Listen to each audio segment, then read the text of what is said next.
What we doing? Game time. Let's go.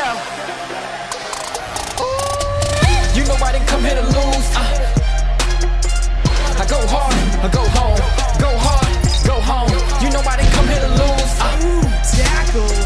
I go hard, I go home. Go hard, I go home. Pull up to the game, no top on it. They gon' know it when I put my name on it. I'ma give it to them, put the blame on it.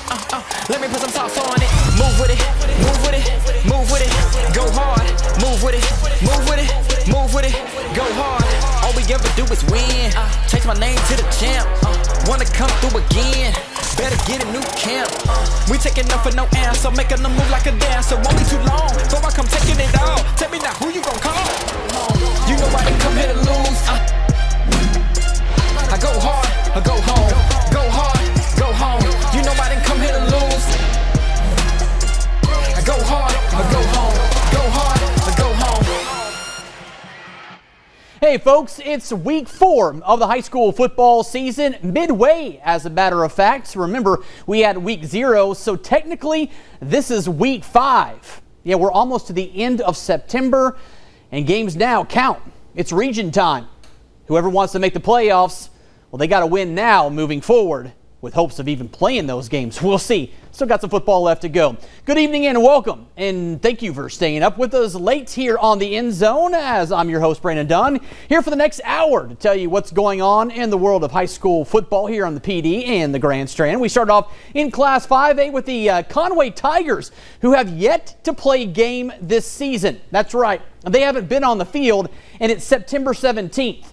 To open the season, though, they had to go to Sumter to open region play against one of the better programs in the state of South Carolina. And with that, we go to Sumter to show you if the Tigers could pull off the win over one of the best. We get it going here. Unfortunately, it's the Sumter Gamecocks who start off on the right foot. Ryan McCants dishes the ball to Tiller. He is in the goal line, and that right there is a touchdown. 7-0 Gamecocks. But back come the Tigers. Derek Grant somehow hangs onto the rock after a fantastic catch. Man, talk about, whoo, that's some good stuff from that young man. Conway once again driving. Devin Granger looking for something to happen. Unfortunately, he throws against the grain. You're taught not to do that, and most of the time you get results like that. The interception leads to this. Gamble puts his team up by 2 scores. And that was going to be plenty for the home team. Sumter wins again. They beat Conway tonight in Sumter 34-7 as the Gamecocks improved to 3-1. More importantly than that, they are 2-0 in region play as of right now because we're not guaranteed another region game. Remember, this region decided a couple of weeks ago, well, more so a month ago, that they were going to play each other twice. But the way the season's gone so far, there's no guarantee that they're going to play each other twice. So region games right now matter when they didn't before. We'll see what happens, though. Tigers, they fall in the first game of the season, but they still have plenty of football left. We'll see what happens with Conway as they turn the page and prepare for their next game. And that leads us to another team that played just one game so far, and that's Myrtle Beach on the road at Darlington. Region opener for both of these clubs at the Nests. We go to the PD, get things going early on first quarter, and there was a lot of Malachi Washington. That young man had himself a monster first half, puts the Seahawks on the board early, up 7-0. They weren't done. Defense, after a 3-and-out, they forced the Falcons to punt, and they marched right down the field when Cam Ward does the rest. Yeah, you know, when you got a 1-2 combination like the Seahawks have, it is tough to play defense. Back come the Seahawks. That's Jake Doty, younger brother of Luke Doty. We saw Luke do that during his career at Myrtle Beach, and now Jake is doing the same thing, 21-0 Seahawks.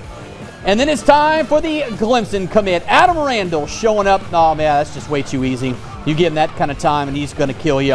28-0 at that point, and this one was all Seahawks. Myrtle Beach rolls in this one. They hang 76 on the Falcons tonight. And that was even when Mickey Wilson took a lot of his starters out midway through the game. So that just shows you how much talent that football team has to hang 76 on somebody with your second, third string in.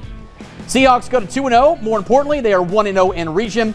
The Falcons still in search of their first win of the year as they drop to 0-3 and 0-1 in Region 6. We stay in Region 6 as we go into Florence. West Florence and Wilson, the first meeting of this Florence rivalry. We get the action going here at Tiger Stadium. It was already 26-7 West leading this one and looking for more. Deuce Hudson handing off, and Zayshawn in for the score. That made it 32-7. Then 29 seconds to go before the half. Wilson trying to get a shot, and they go to Butler. But unfortunately, he's going the other way. Pass interference, interception, the whole 9 yards, you name it.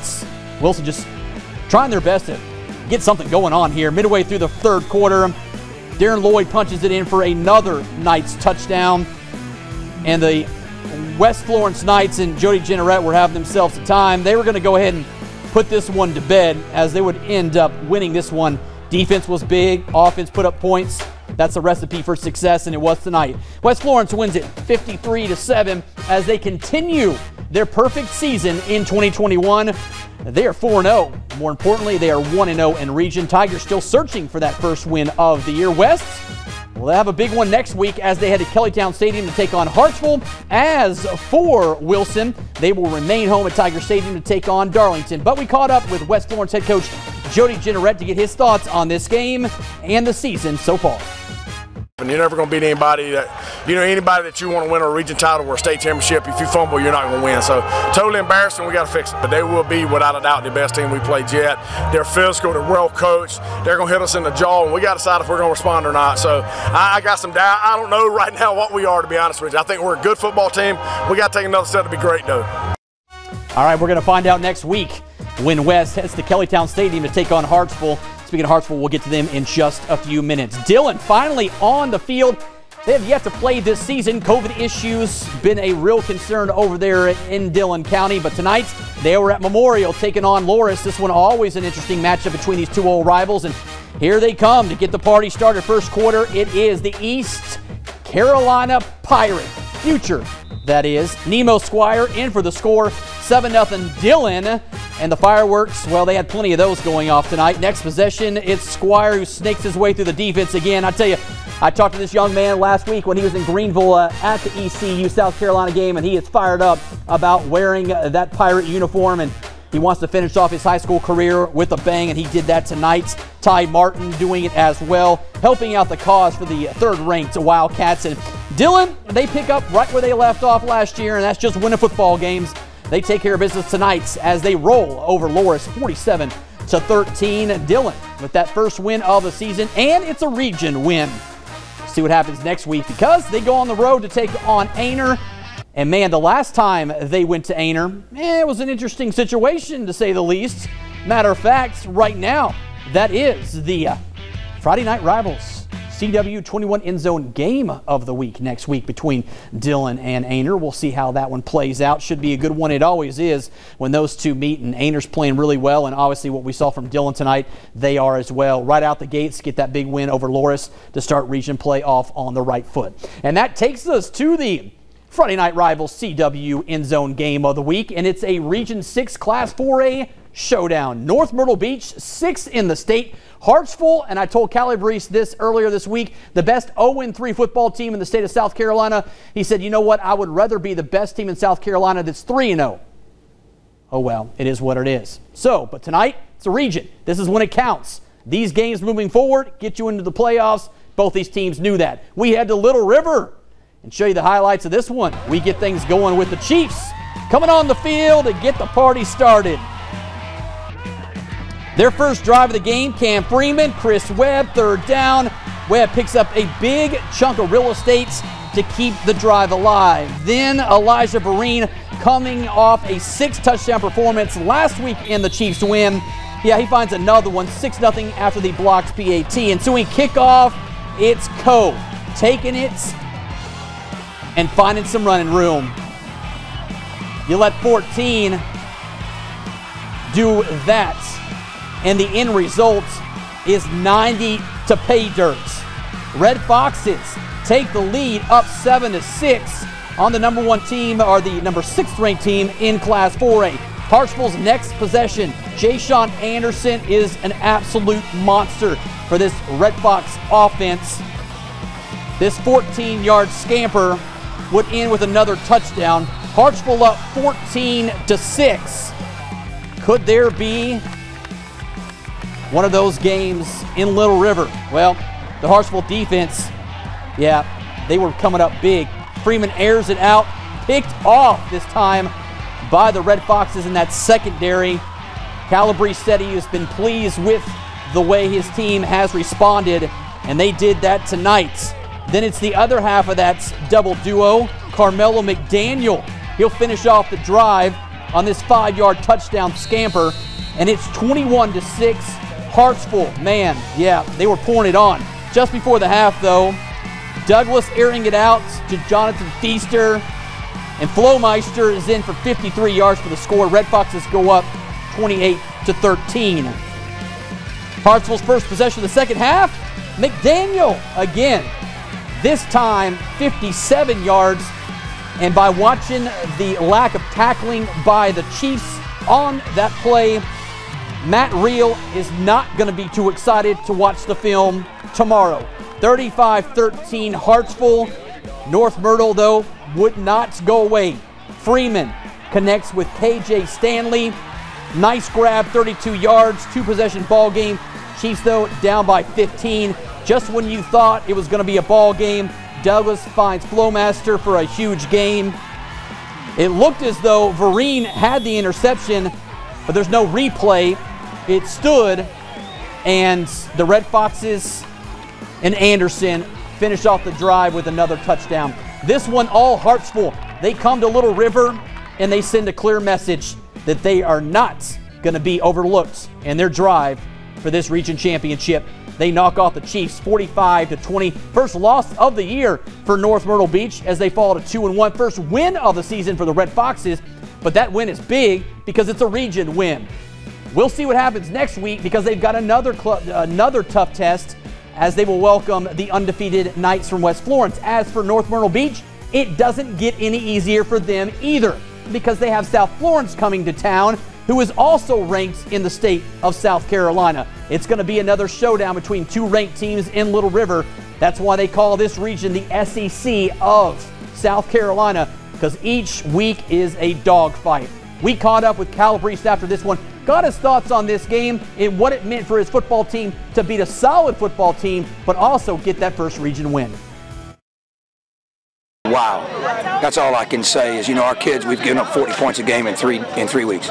Those kids, man, they kept battling, they kept believing in the coaches, kept believing in themselves, and they rose up in a great, big old ball game. So I don't have words as a coach to see how proud I am of what their effort was tonight. We still made a lot of mistakes, obviously, but we played with a different heart and determination.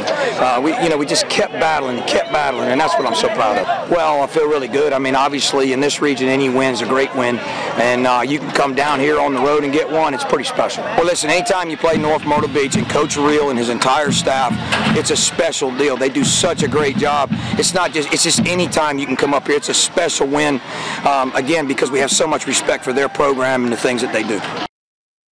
Was telling you, that football team is for real. Two of the teams they lost to late in the game were ranked teams going into that specific game. So Hartsville is legit. Another team that's legit, South Florence. We talked about them earlier in the week. They came into tonight undefeated. They took the fourth-ranked team in the state, a state championship contender year in and year out, to 3 overtimes before falling to South Point 33-27. I'm telling you what, folks, Drew Marlowe has his football team rolling. They are going to be a tough out for anybody in that region. I don't care what you have and what you know, South Florence is going to bring it, and we'll see how they do next week against North Myrtle Beach.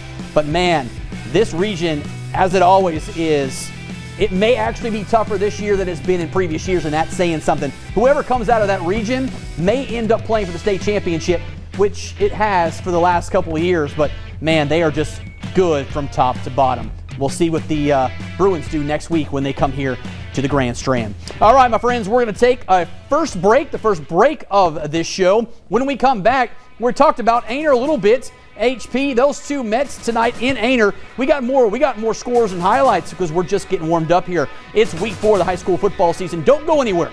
We'll be right back.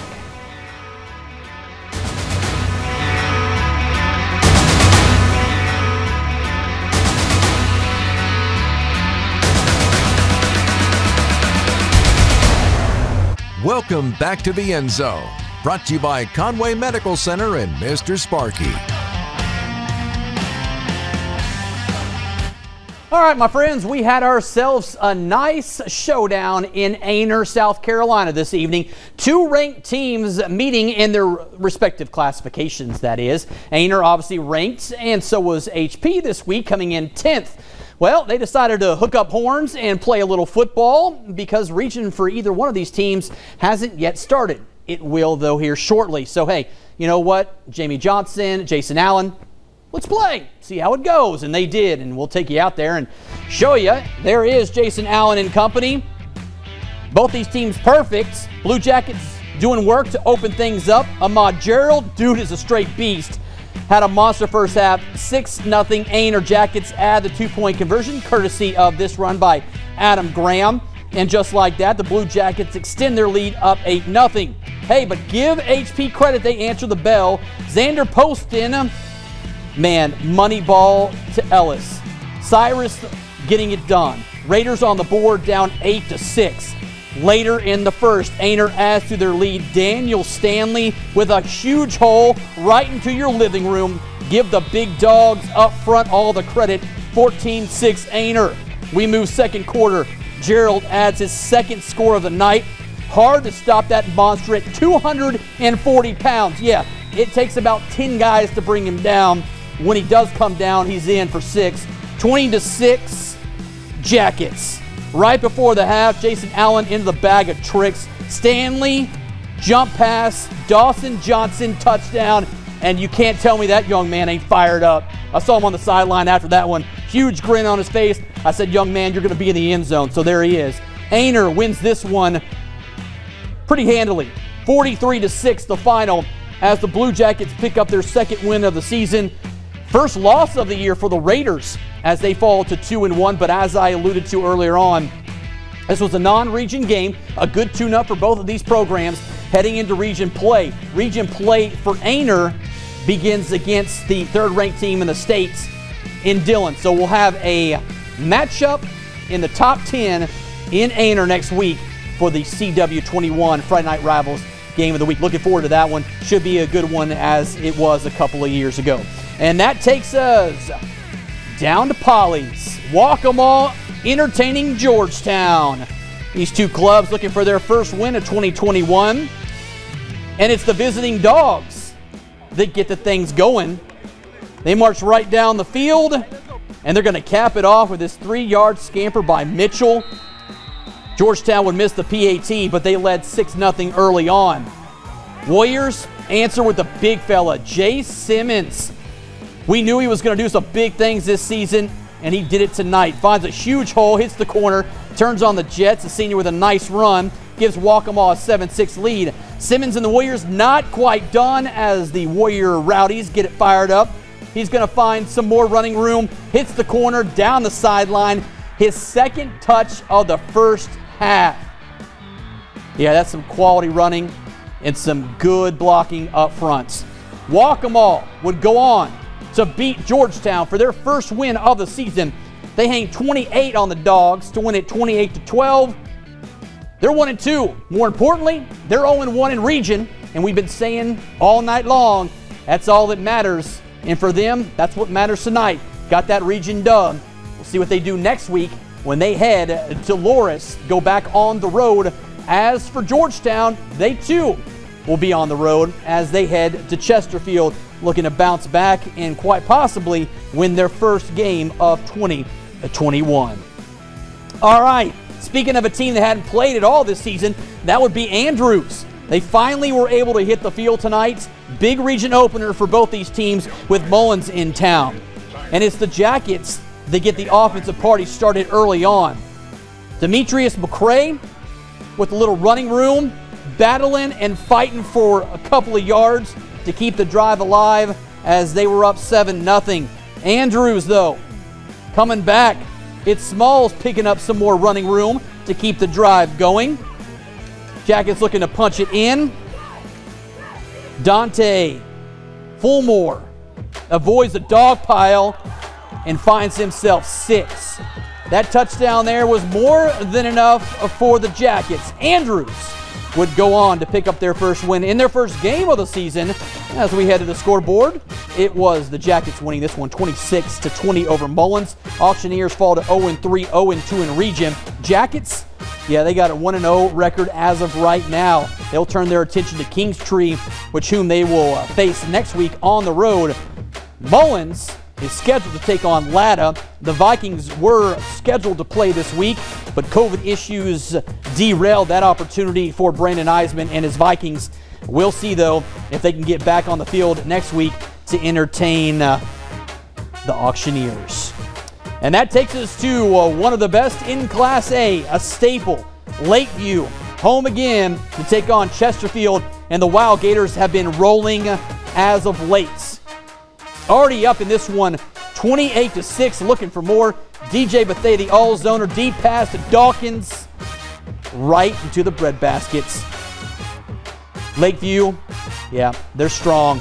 They put a second quarter together in this one.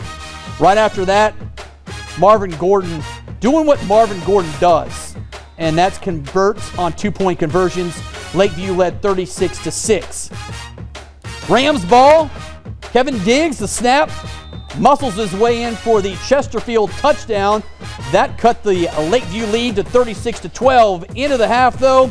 Chesterfield, big pass, connects for the Chesterfield touchdown. You got to give the Rams credit. They wouldn't go away, but it's the Wild Gators who got the last laugh. Lakeview wins this one rather easily, 44-32. As the Wild Gators have won 4 in a row after dropping their season opener early, way back when. So they've won 4 in a row to improve their record of 4-1, with Johnsonville scheduled to head to Lakeview next week. As of right now, of course, anything can change in terms of this high school football season. We see it every day. I talk to coaches all the time. Every time I see one, they say, "How you doing?" I said, "As well as you are. Who are we playing next week, and who do you got?" And they all just look at me and shrug and start laughing. That's kind of the way the season's gone. But, hey, at least we've had some football. Week 4, and we're getting some football in. All right, my friends, when we come back, we're not done. We've got plenty more high school football for you. More scores and more highlights. The End Zone Week 4 rolling on. The train is definitely on the tracks. And we've got more for you next. Don't go anywhere. We'll be right back. Welcome back to the End Zone. Brought to you by Conway Medical Center and Mr. Sparky.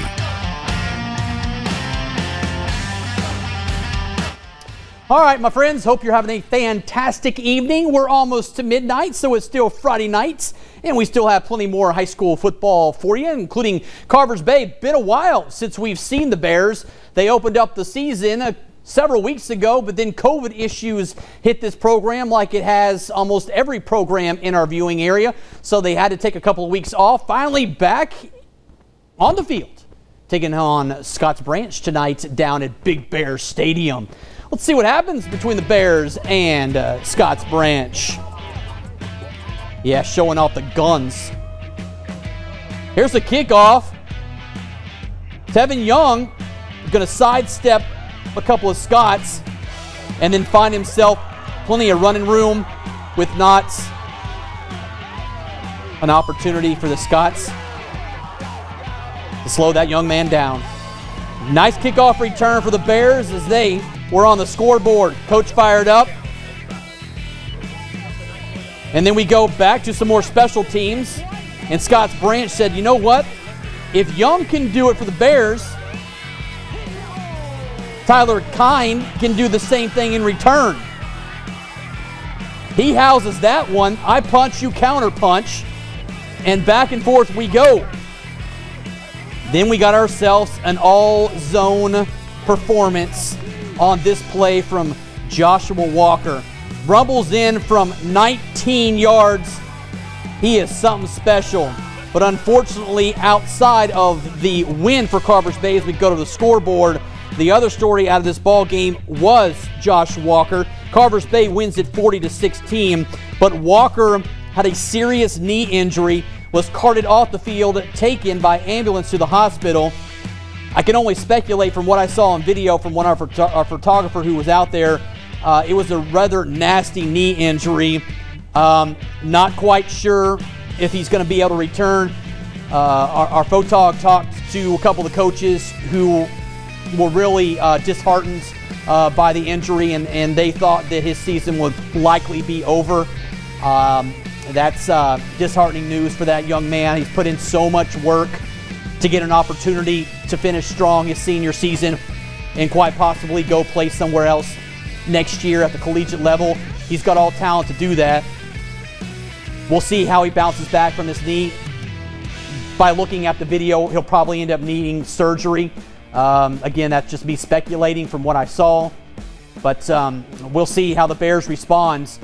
Took a lot of wind out of their sails by watching their top guy, so to speak, go out tonight like that.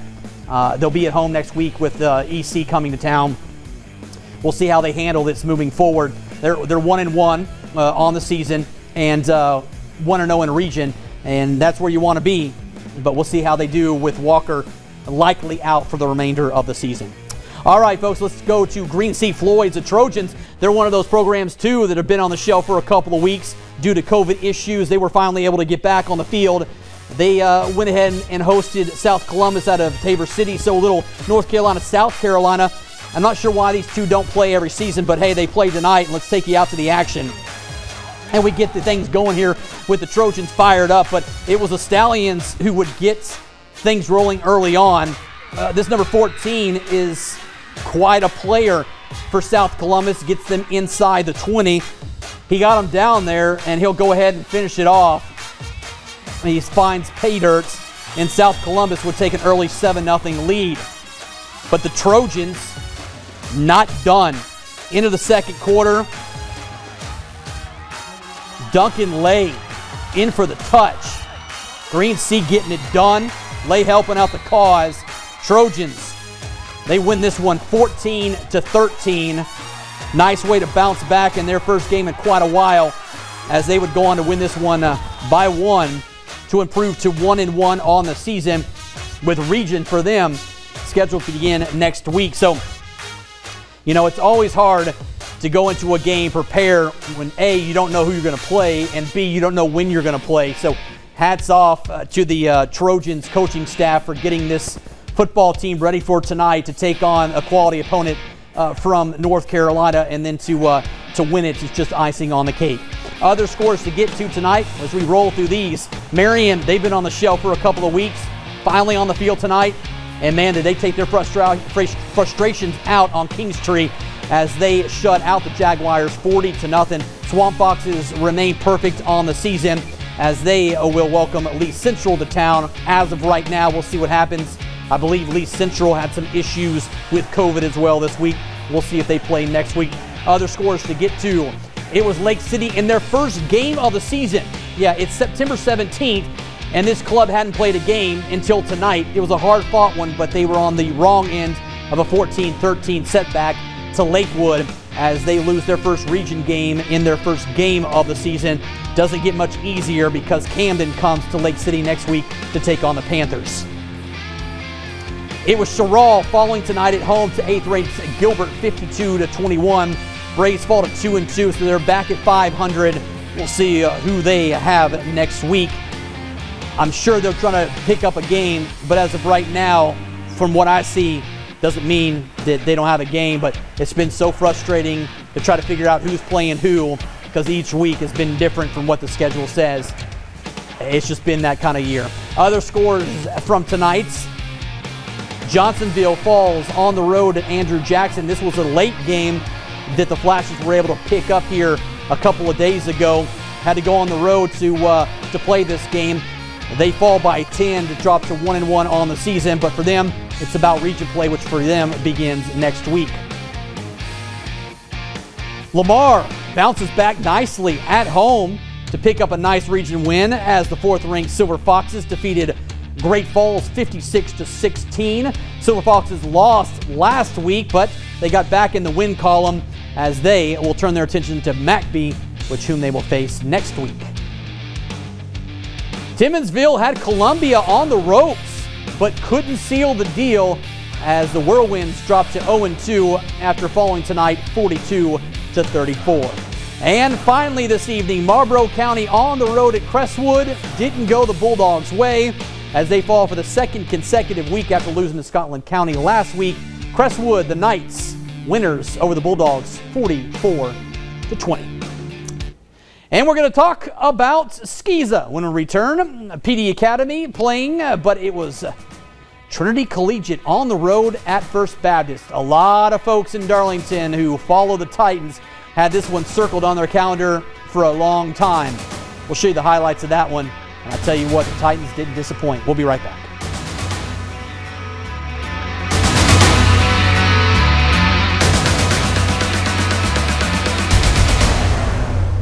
Welcome back to the End Zone, brought to you by Conway Medical Center and Mr. Sparky.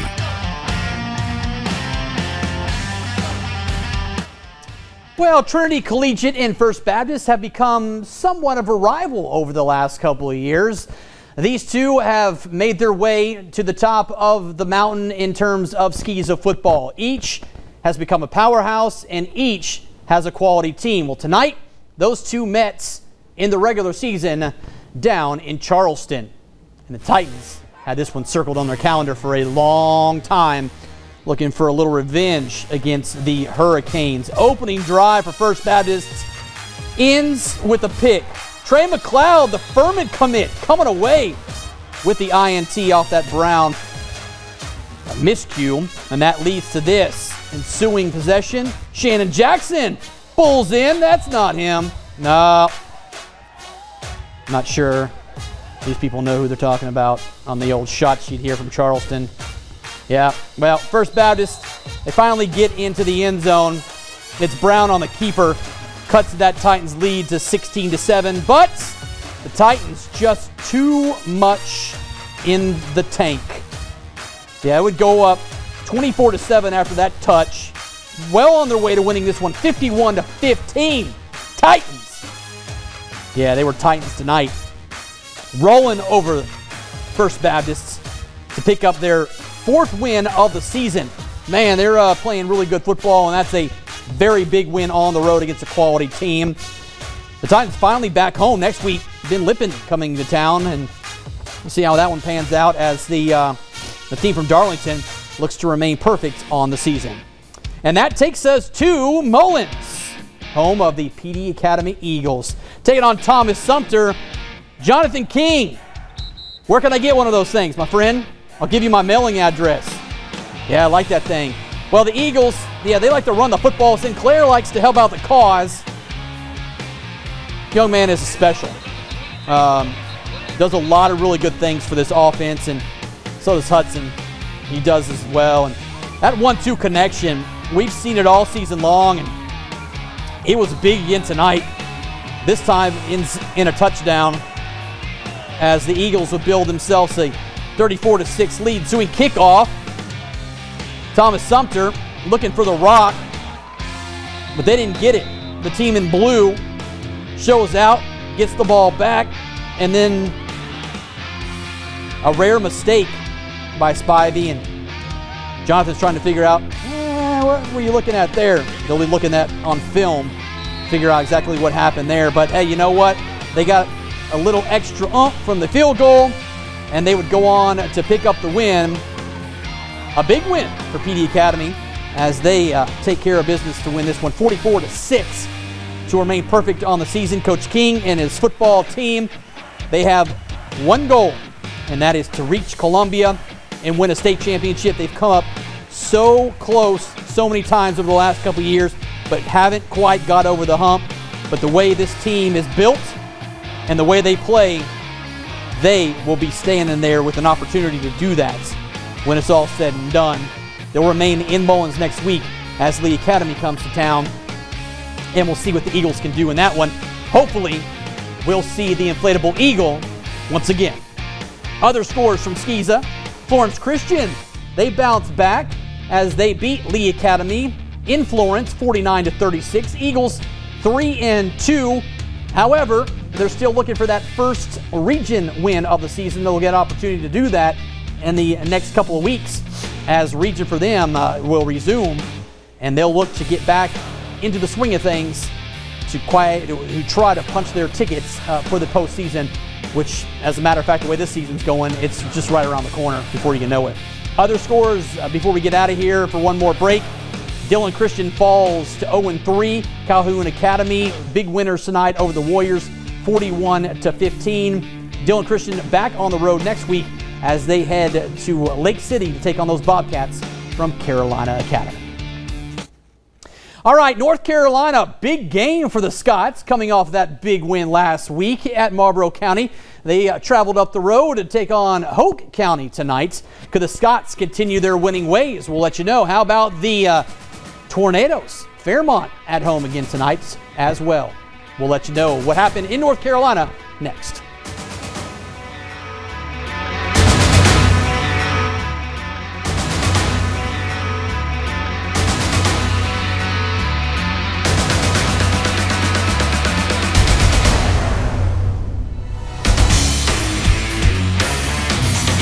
Welcome back to the End Zone, brought to you by Conway Medical Center and Mr. Sparky.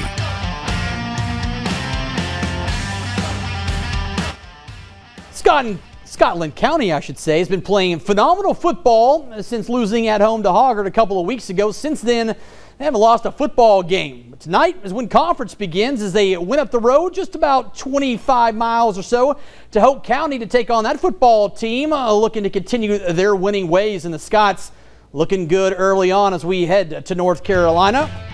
Pick up the action here late in the first. Carter Ravel, the talented quarterback for the Scots, hits Graham.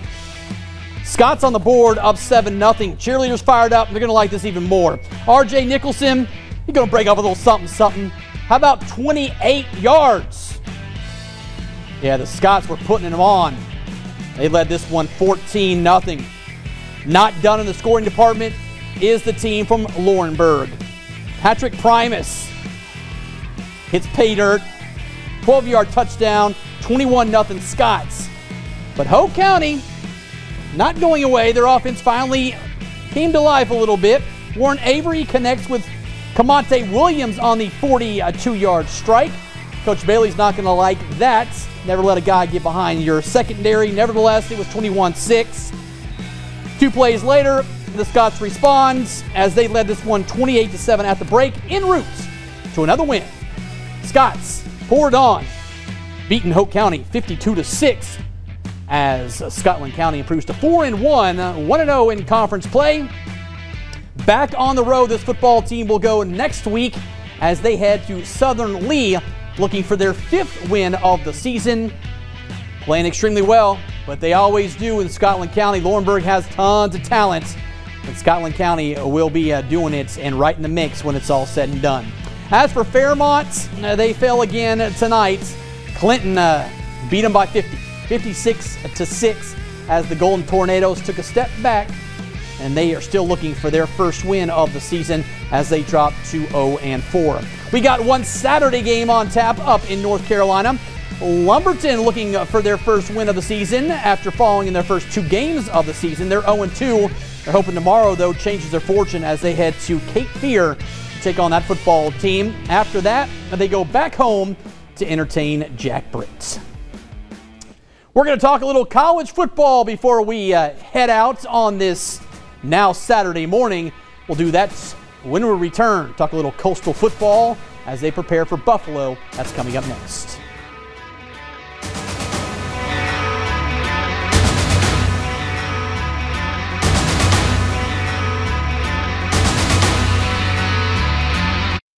Welcome back to the End Zone, brought to you by Conway Medical Center and Mr. Sparky. Big Saturday of college football on tap for later on this afternoon. Starting at noon, it's your 16th ranked Coastal Carolina Chanticleers on the road. Big road test as they're in Buffalo tonight, preparing to take on the Bills. Arguably the best team so far that this team has faced. They are legit on the offensive side of the football. Very balanced football team. Going to be a big test for that very impressive Coastal defense. Obviously, the Coastal offense is what it is. They're going to put up points. We'll see what transpires tomorrow. I would be surprised, though, if Coastal Carolina doesn't return here to Conway with another win to improve to 3-0. We'll see what happens. Of course, we'll have highlights post-game for you tomorrow night at 11. Don't forget, Clemson right here, ABC 15 tomorrow. 3:30 kickoff at home against Georgia Tech. Big opening opportunity to start conference play for the Tigers as they will look to win yet another football game after beating South Carolina State last week in Death Valley. And then tomorrow night, could South Carolina do it again? Can they go into Athens, knock off one of the best in the country, I should say, in Georgia? We're going to find out tomorrow night when the Gamecocks take the field against those Bulldogs. Highlights of all those games, post-game reaction, the whole 9 yards coming your way tomorrow night right here on ABC 15. Have a fantastic Saturday. I'll see you tomorrow night. Enjoy your evening. Well, enjoy your morning. I'm going to go get some pancakes and some eggs. We'll have it for you tomorrow. We'll see you.